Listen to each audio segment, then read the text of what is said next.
Welcome to all BSc first year के सभी छात्रों। आज हम आपका एक नया टॉपिक शुरू कर रहे हैं। साइनोफाइसी के एक मेंबर से इसकी अपन शुरुआत करते हैं। आपका पहला साइनोफाइसी का मेंबर है ओसिलेटेरिया। ओसिलेटेरिया एक प्रोकैरियोटिक एल्गी है, जिसे अपन ब्लू ग्रीन एल्गी भी कहते हैं, क्योंकि ये मोनेरा ग्रुप का मेंबर है, किंगडम का मेंबर है। और इस कारण इसकी जो स्ट्रक्चर है वो लाइक टू बैक्टीरिया है। क्यों है, पहली चीज अपन ने क्लियर कर ली यहाँ पर।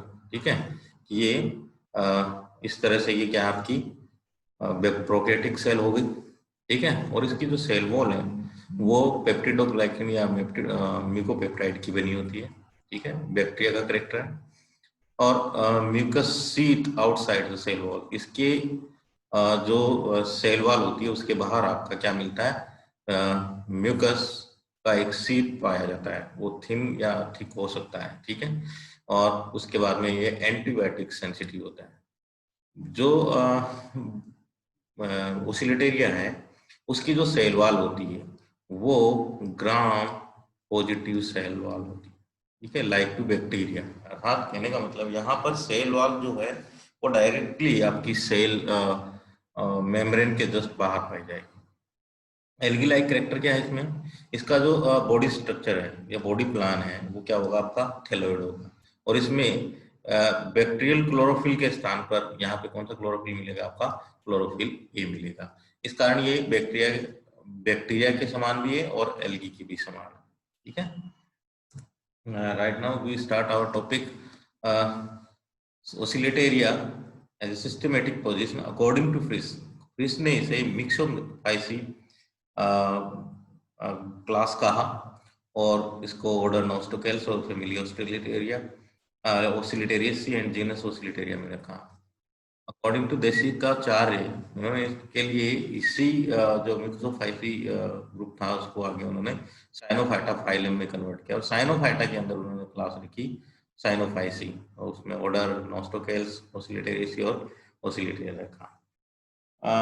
अपने यहाँ यदि अपन इसकी इस प्लांट की बात करें तो इसकी सबसे पहले अपन अकरेंस की बात कर लेते हैं। ठीक है, अकरेंस यानी कि प्राप्ति, ये कहाँ कहाँ पे हमें मिलता है। तो अकरेंस में सीधा सा है, ये एक फ्रेश वाटर एल्गी है। ठीक है, फ्रेश वाटर बीजीए है, ब्लू ग्रीन एल्गी है। ठीक है, और वेरी कॉमन है। ठीक है, जो ज्यादातर इसी में मिलता है।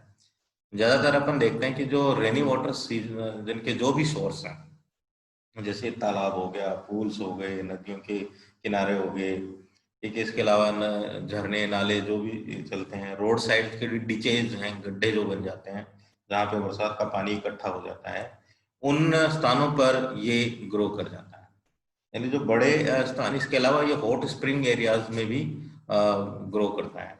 ठीक है, पाया जाता है। ये जो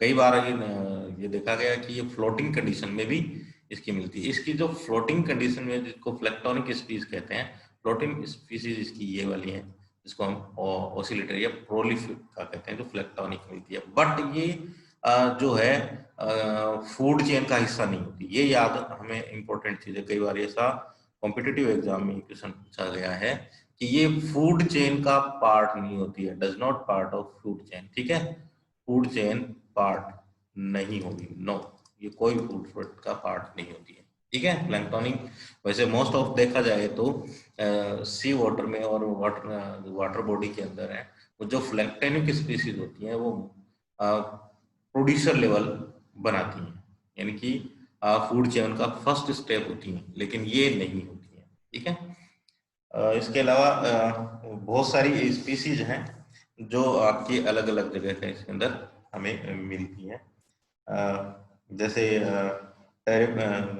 ओसिलेटेरिया टेरिबरीफॉर्मिस, ओसिलेटेरिया टेरिबरीफॉर्मिस, ओसिलेटेरिया टेरिबरीफॉर्मिस,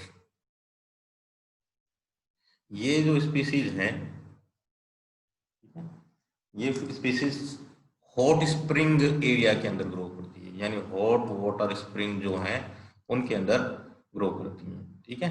हॉट वाटर स्प्रिंग के अंदर ये स्पीसीज ग्रो करती है, ठीक है। तो इसलिए ये थर्मल एल्गा होता है। इसके अलावा सेलाइन वाटर में भी ग्रो करते हैं कुछ इसके जो पार्ट जो सेलाइन वाटर में हमें मिलते हैं, जिनमें आपका ओसिलेटेरिया लाइमोसा, ठीक है, ओसिलेटेरिया सेलाइना, ठीक है, ओसिलेटेरिया सेलाइना, ये हैं जो भी जहाँ पर भी अधिक मात्रा में सॉल्ट पाया जाता है उन एरिया के अंदर ये ग्रो करते हैं। इसके अलावा और भी हैं जो कुछ स्पेशल एरिया के अंदर मिलती हैं। इसके अलावा एक एल्गल ब्लूम जिसको अपन कहते हैं डीप वाटर ब्लूम डेवलप करता है।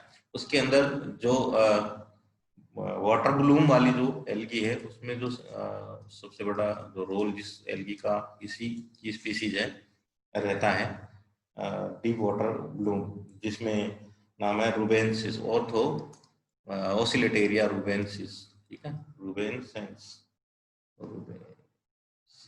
ठीक है, रूबेसेंस, ये इसमें वाटर ब्लूम में उपयोग होती है। इसके अलावा ये कुछ स्पेसिफिक कलर देते हैं जिनके अपन आगे बात भी करेंगे, गेडू फिनोमेना है, उनके कारण अपन देखेंगे कि ये स्पेसिफिक लाइट में स्पेसिफिक कलर डेवलप करती हैं। जैसे रेड कलर, ठीक है, ये वाटर को जैसे लेक में ये रेड कलर देती हैं, जैसे कौन देता है और ये वाला, ठीक है, उस जो ओसिलेटेरिया फ्लोरोफिलिका है वो पानी को रेड कलर देता है। इसके अलावा ओसिलेटेरिया जो फॉर्मोसा है, ओसिलेटेरिया फॉर्मोसा, ठीक है, वो ब्लू कलर देता है, पानी को ब्लू कलर देता है, ठीक है। इसके अलावा इसकी जो अभी तक भारत में इनकी जो जातियां खोजी गई हैं उनमें लगभग 105 जातियां अपनी इंडियन एरिया के अंदर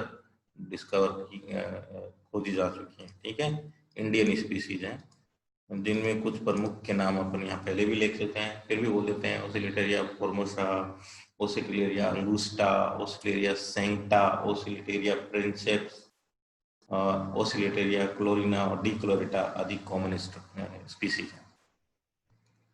नेक्स्ट थैलेस स्ट्रक्चर पे बात करते हैं, तो सबसे पहला पार्ट अपन लेते हैं इसके अंदर इसका थैलेस स्ट्रक्चर, ये एल्गी का करेक्टर इसके अंदर हमें, ठीक है। अपन इसकी थैलोइड स्ट्रक्चर देते हैं, तो ये अनब्रांच्ड फिलामेंटस, अनब्रांच, इसमें किसी प्रकार की वैसे किसी साइनोफाइसी एल्गी के अंदर आपको ब्रांचिंग नहीं, अनब्रांच्ड फिलामेंटस एल्गी है, जिसके तंतु को हम क्या कहते हैं, ट्राइकोम कहते हैं। इसका जो एक तंतु यहाँ पर आपको ये दिखाई दे रहा है, ये जो तंतु है इसको हम क्या बोलते हैं, ट्राइकोम बोलते हैं। पूरे तंतु को हम यहाँ पर ट्राइकोम कहते हैं। ट्राइकोम ऐसे कई सारे ट्राइकोम्स आपस में एक साथ जुड़कर, ठीक है, और इसकी थैलस पोर्शन बनाते हैं।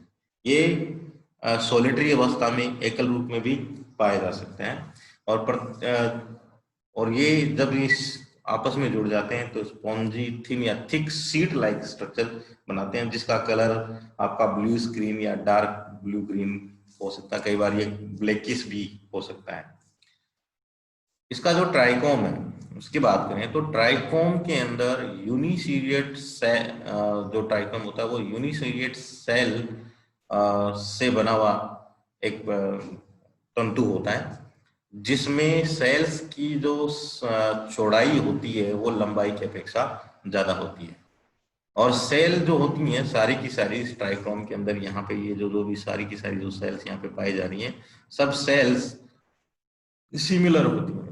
केवल एक इसकी जो टर्मिनल पोर्शन की सेल को अपन छोड़ दें तो बाकी सब सेल होते हैं। इसका जो तंतु होता है वो लॉन्ग फ्लैट थ्रेड लाइक होता है, ठीक है। और लेकिन एक स्पीसीज है इसके अंदर, ओसिलेटेरिया स्प्लेंडिडा, ओसिलेटेरिया स्प्लेंडिडा, तो स्प्लेंडिडा का जो तंतु होता है वो सिलिंड्रिकल होता है, फ्लैट ना होकर क्या होता है आपका सिलिंड्रिकल होता है। ये इसमें का थोड़ा सा अपवाद है।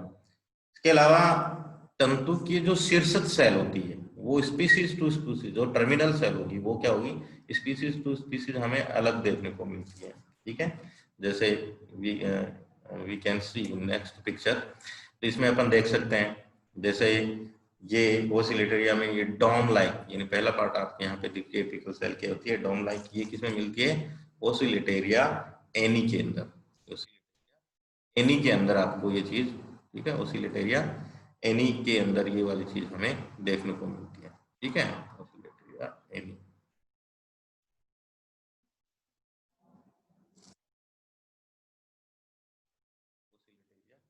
एनी के अंदर ये चीज हमें देखने को मिलती है।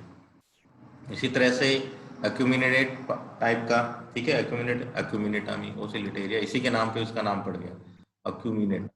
एक्यूमिनेटा के अंदर आपको ये वाली, ठीक है, शीर्ष सेल की पोजीशन मिलती है। इसी तरह से जो प्रिंसेप है, ठीक है, प्रिंसेप के अंदर आपका लिखा हुआ ओसिलेटेरिया, प्रिंसेप में आपको इस तरह की प्रिंसेप्स, ठीक है, प्रिंसेप्स के अंदर आपको इस तरह की कंडीशन देखने को मिलती है। के अलावा प्रोबोसिडा के अंदर ओसिलेटेरिया कैलिप्ट्रा पोर्शन, ठीक है, कैपिटेट, ये वाला कैसा आपका कैपिटेट है, कैपिटेट ओसिलेटेरिया प्रोबोसिडा, प्रोबोसिडा,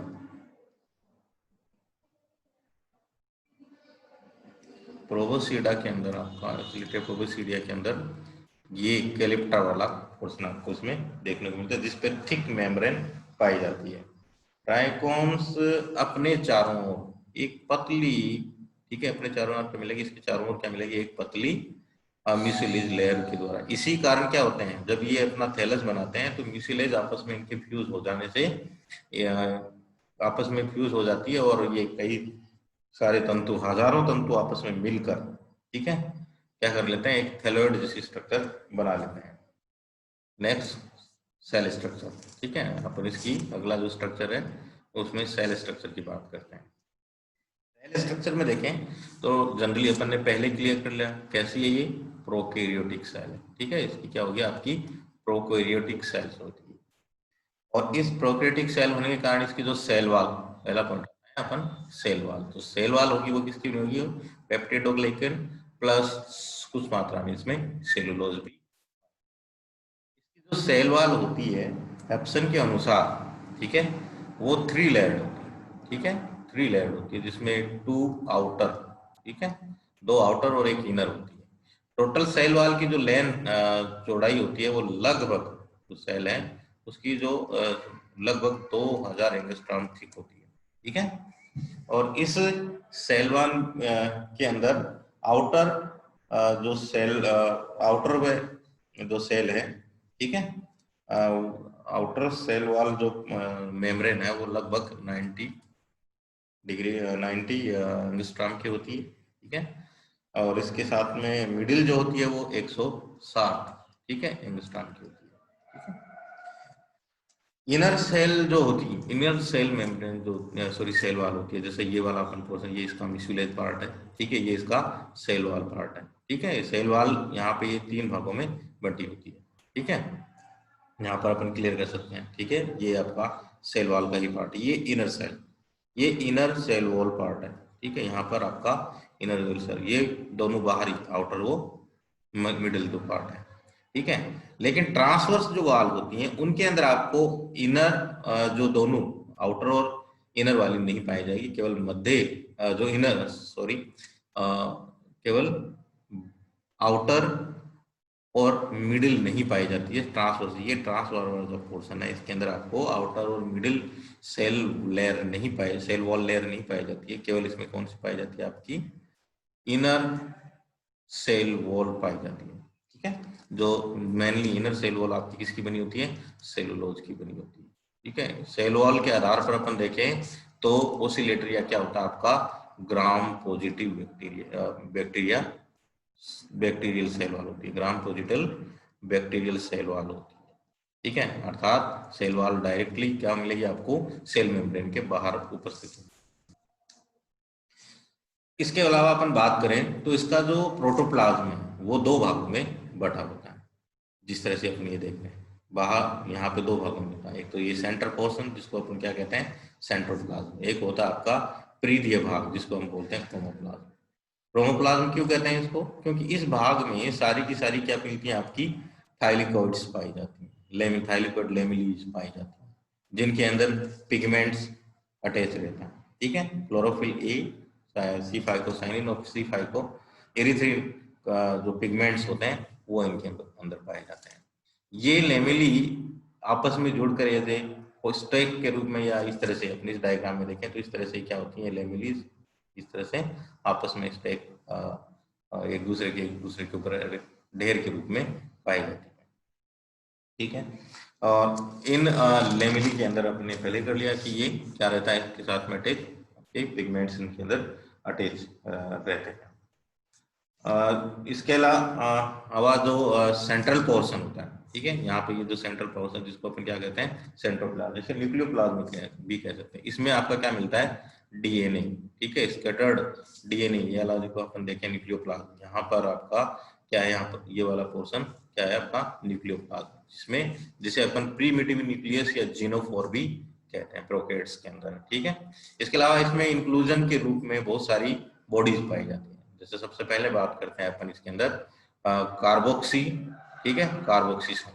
कार्बोक्सिसोम वो पॉलीहेड्रल बॉडीज होती हैं, पॉलीहेड्रल बॉडीज होती हैं जिनके अंदर रूबिस्को एंजाइम पाया जाता है जो कार्बन डाइऑक्साइड को फिक्स करने का कार्य करता है। इसके अलावा इनमें अल्फा ग्रेन्यूल्स, ठीक है, ये अल्फा ग्रेन्यूल्स जो होती हैं वो स्टार्च स्टोर करने वाली ग्रेन्यूल्स होती हैं, जो यहाँ पर इन जो मिडिल लेमिलीज होती हैं इनके अंदर इकट्ठी रहती है। एक यदि अल्फा ग्रेन्यूल के अंदर बात करते हैं अपन तो उसके एक के अंदर लगभग 14 से 16 तक, ठीक है, 14 से 16 तक ग्लूकोज यूनिट्स पाई जाती हैं। इसके अलावा जो फ्लैंक्टोनिक स्पीसीज होती हैं उनके अंदर गैस वैक्यूल भी पाई जाती है, कि फ्लैंक्टोनिक स्पीसीज जो पानी पे तैरती रहती हैं, पानी पे तैरने के कारण उनको बायोन्सी की आवश्यकता पड़ती है, इसलिए वो इनमें ये जो गैस वैक्यूल्स होती हैं वो उन्हें बॉटम से सीधे तल सतह पानी की सतह पे ले जाती है। जब टेम्परेचर अधिक हो जाता है या लाइट अधिक हो जाती है तो ये गैस वैक्यूल ब्रस्ट हो जाती हैं, वापस सेल जो होती है बॉटम की ओर इसमें चली जाती है। ठीक है, राइबोसोम इसमें 70 प्रकार के होते हैं और बाकी किसी प्रकार के सेल ऑर्गेनेल्स इसके अंदर नहीं पाए जाते हैं। ठीक है, तो ये इसकी सेल स्ट्रक्चर के अंदर मेनली सेल प्रोटोप्लाज्म जो होता है आपका दो भागों में बटा इसमें होता है। सेल स्ट्रक्चर में अपन और देखें तो इसकी जो फोटोसिंथेटिक मेमोरी है वो आपकी क्रोमोप्लाज्म रहती है। पिगमेंट्स के बारे में अपन ने बात ही कर ली कि पिगमेंट्स में 3 तरह के मिलेंगे, क्लोरोफिल ए और सी फाइब्रिल। इन दोनों पिगमेंट के कारण इनके विशिष्ट कलर आते हैं, इसी कारण ये जो स्टोर्ड फूड होता है वो साइनोफाइसिन स्टार्च, ठीक है, और ग्लाइकोप्रोटीन। ग्रोथ इसमें इंटरकलरी ग्रोथ होती है। ठीक है, तो अपन इसमें इंटरकलरी ग्रोथ के अंदर क्या होता है, इसमें सेंट्रीपिटल वे के अंदर सेप्टम का निर्माण होता है। इस सेप्टम वे के अंदर क्या बनता है, इसमें कैसा सेप्टम बनता है, वलयाकार एनुलर, ठीक है, एनुलर सेप्टम बनता है। और ये सेप्टम, ठीक है, जो सेल है उस सेल की परिधि से सेंटर की ओर बढ़ता जाता है। यदि अपन उसमें देखें तो इस तरह से ये अपन को ये दिखाई पड़ता है, ये सेंटर की ओर इस तरह से ये बढ़ता जाता है। ठीक है, इस तरह से ये बढ़ता जाता है और अंततः फाइनली क्या होता है, ये सेप्टम जो होता है इन फोटोसिंथेटिक लेमेली को इधर खिसका एक दूसरे की तरफ धकेलता हुआ पूरी सेल को बीच में से कट कर देता है। यहाँ पर इस सेप्टम का डेवलपमेंट सेल की जो लॉन्गिट्यूडिनल लाइन होती है, ठीक है, उसके ट्रांसवर्स समकोण पर ये कटिंग होती है और सेल दो भागों में बढ़ जाती है। इस सेप्टम के ऊपर क्या मिलते हैं, छिद्र मिलते हैं। ठीक है, और इन छिद्रों के द्वारा प्रत्येक सेल का जो प्रोटोप्लाज्म होता है वो मूव करता रहता है, एक सेल से दूसरी सेल में मूव करता रहता है, इसलिए इन छिद्रों को हम क्या कहते हैं, प्लाज्मा डेस्मेटा भी कहते हैं। ये जो इस प्रकार का जो डिवीजन है जिसके द्वारा सेल की तंतु की ग्रोथ हो रही है, इसको प्रीमिटिव माइटोसिस, कुछ वैज्ञानिकों ने इसे प्रीमिटिव माइटोसिस भी कहा है और कुछ वैज्ञानिकों ने इसे एमाइटोसिस भी कहा है, असूत्री विभाजन भी कहा है। Next we can see movement. ठीक है, मूवमेंट जो होता है इसमें दो प्रकार का मूवमेंट मिलता है। ठीक है, वह दो प्रकार का मिलता है। ठीक है, पहला मूवमेंट है इसके अंदर आपका ओसिलेटरी मूवमेंट। इसी मूवमेंट के कारण इस प्लांट को ओसिलेटेरिया कहा जाता है। ठीक है, इसमें होता क्या है, जो तंतु है वो तंतु अपनी इसके दोनों तरफ इर्द गिर्द घड़ी के पेंडुलम की भांति दोलन करता रहता है। इस दोलनी गति के कारण ही इस मूवमेंट को अपन क्या कहते हैं, ऑसिलेटरी मूवमेंट कहते हैं। ठीक है, और दूसरा इसी मूवमेंट के कारण इस प्लांट का नाम क्या पड़ा आपका, ओसिलेटेरिया पड़ा। एंड दूसरा मूवमेंट इसमें क्या हो जाता है, ग्लाइडिंग मूवमेंट भी, ग्लाइडिंग या क्रीपिंग मूवमेंट। इस मूवमेंट में क्या होता है, जो तंतु होता है वो अपने आगे पीछे की तरफ क्या करता है, मूव होता है, बैकवर्ड या फॉरवर्ड की तरफ क्या होता है, आगे पीछे धकेल देता है। जब प्लांट की ये तंतु जब किसी सॉलिड सरफेस पे होता है तो सॉलिड सरफेस पे ये क्या करता है, आगे पीछे की तरफ। ठीक है, एक बार इधर गया, एक बार इधर नीचे की तरफ गया। ठीक है, आगे पीछे की तरफ ये क्या करता है, मूवमेंट करता है। इस मूवमेंट को अपन क्या करते हैं, ग्लाइडिंग या क्रीपिंग। कई बार ये भी देखा गया कि ये रोटेशन मूवमेंट भी ये प्लांट इसमें करता है। इसके लिए अलग अलग वैज्ञानिकों ने कई कंसेप्ट दिए। किसी ने बताया कि भाई ये जो गतियां होती हैं उनके के लिए इनके अंदर कुछ माइन्यूट जो सीलिया पाई जाती है उनके द्वारा होता है। कुछ ने कहा इसके अंदर जो श्लेष्मा सिक्रीशन है उसके कारण होता है। उसने कहा कि इसकी जो मेम्ब्रेन होती है उसके अंदर कुछ अनुदैर्ध्य फाइबर्स पाए जाते हैं, उन फाइबर में संकुचन के कारण इनके अंदर मूवमेंट होती है। इसमें एक चीज और है, वो भी अपन इसके अंदर साथ में कर लेते हैं, गेडुकोव फिनोमिना। ठीक है, गेडुकोव फिनोमिना, ये जो गेडुकोव फिनोमिना है, ठीक है, गेडुकोव फिनोमिना वेरी इंपॉर्टेंट। गेडुकोव ने ही ये घटनाएं की खोज की थी, गेडुकोव फिनोमेनन की खोज की थी। इसमें क्या होता है, स्पेसिफिक वेवलेंथ की लाइट के इसकी विभिन्न स्पीशीज क्या करती हैं, कलर डेवलप करती हैं। ठीक है, और उस कलर परिवर्तन के घटना को ही हम क्या कहते हैं, गेडुकोव फिनोमेना कहते हैं। जैसे यदि प्लांट को रेड लाइट दिया गया, यानी रेड लाइट का यदि इसे प्रकाश मिला तो इसमें आपको क्या मिलेगा, ये ग्रीन दिखाई देगा। ठीक है, रेड लाइट मिली तो ये ग्रीन दिखाई देगा। और यदि इसे ग्रीन लाइट दी गई, यदि इसे ग्रीन लाइट दी गई तो ग्रीन लाइट में ये आपको ये कैसा दिखेगा, रेडिश ब्लू दिखेगा। ठीक है, इसका तंतु अपने को कैसा दिखेगा, रेडिश ब्लू दिखेगा। इसी तरह से यदि अपन ने इसको येलो लाइट दी, ठीक है, येलो लाइट में रखा तो ये हमें ब्लूइश ग्रीन दिखाई देगा, ब्लूइश ग्रीन दिखाई देगा। ठीक है, ब्लूइश ग्रीन दिखाई देगा। इस प्रकार से लाइट के पूरक रंग परिवर्तन करने की क्षमता को हम क्या कहते हैं, क्रोमेटिक एडेप्टेशन कहते हैं। और ये क्रोमेटिक एडेप्टेशन ही आपका क्या कहलाता है, गेडुकोव फिनोमेना कहलाता है। इसका सबसे बड़ा बेनिफिट क्या मिलता है, जो फोटोसिंथेसिस प्रोसेस होती है उस फोटोसिंथेसिस की इफिशियंसी बढ़ जाती है, अर्थात लाइट का पूर्ण उपभोग इस प्लांट के द्वारा किया जाता है। ठीक है, नेक्स्ट इसमें आपका आता है आपका रिप्रोडक्शन। ऑसिलेटरिया के अंदर रिप्रोडक्शन में दो तरीके से होता है। नंबर एक हार्मोगोनिया या सेपरेशन डिस्क या नेक्रिडियम, एक ही चीज है। ठीक है, इस डायग्राम में अपन देखें, ठीक है, तो जो सेल्स, जो इंटरकेलरी सेल्स इसके अंदर होती हैं, वो सेल्स का संबंध पास वाली कोशिकाओं से टूट जाता है और सेल डेड हो जाती है, और उन सेल्स के अंदर क्या भर जाती है, म्यूसिलेज भर जाती है। ठीक है, और इन डेड म्यूसिलेज फिल्ड सेल को हम क्या कहते हैं, सेपरेशन डिस्क कहते हैं, नेक्रिडियम कहते हैं, जिनका सरफेस टेंशन खत्म हो जाता है, जिसके कारण ये सेल्स बाइकॉन केव अवस्था में आ जाती है। इस डायग्राम में अपनी क्लियर होती है, बाइकॉन केव अवस्था में आ जाती है धीरे धीरे पानी के संपर्क में आने के कारण। ठीक है, ये सेल्स जो होती हैं वो घुल जाती हैं और दो सेपरेशन डिस्क के बीच में, यानी एक ये वाली और इस दो सेपरेशन डिस्क के बीच का जो पार्ट होता है उसको हम क्या कहते हैं, हार्मोगोनियम कहते हैं। ठीक है, और ये हार्मोगोनियम मुख्य प्लांट से क्या हो जाते हैं, जब ये सेपरेशन डिस्क पानी में घुल जाती है, नेक्रेडियम घुल जाती है, सेपरेशन डिस्क नेक्रेडियम एक ही चीज है। ठीक है, जब ये पानी में घुल जाती हैं तो ये जो हार्मोगोनियम होते हैं वो क्या होते हैं, फ्री हो जाते हैं, और प्रत्येक फ्री हुआ हार्मोनिया अंकुरित होकर अब नए प्लांट का निर्माण कर लेता है। फ्रेगमेंटेशन एक्सीडेंटल केस से या कुछ एनिमल्स की बाइटिंग के द्वारा ये प्लांट क्या हो जाता है, छोटे छोटे टुकड़ों में टूट जाता है। इस तरह से यदि किसी ने बाइटिंग इस तरह से फ्रेगमेंट, इस घटना को हम क्या कहते हैं, फ्रेगमेंटेशन कहते हैं। ये जो प्रत्येक जो फ्रेगमेंट होता है फिर ये न्यू प्लांट को डेवलप कर लेता है, न्यू ओसिलेटेरिया बना लेता है। तो ये ओसिलेटेरिया के अंदर पाई जाने वाली घटनाएं।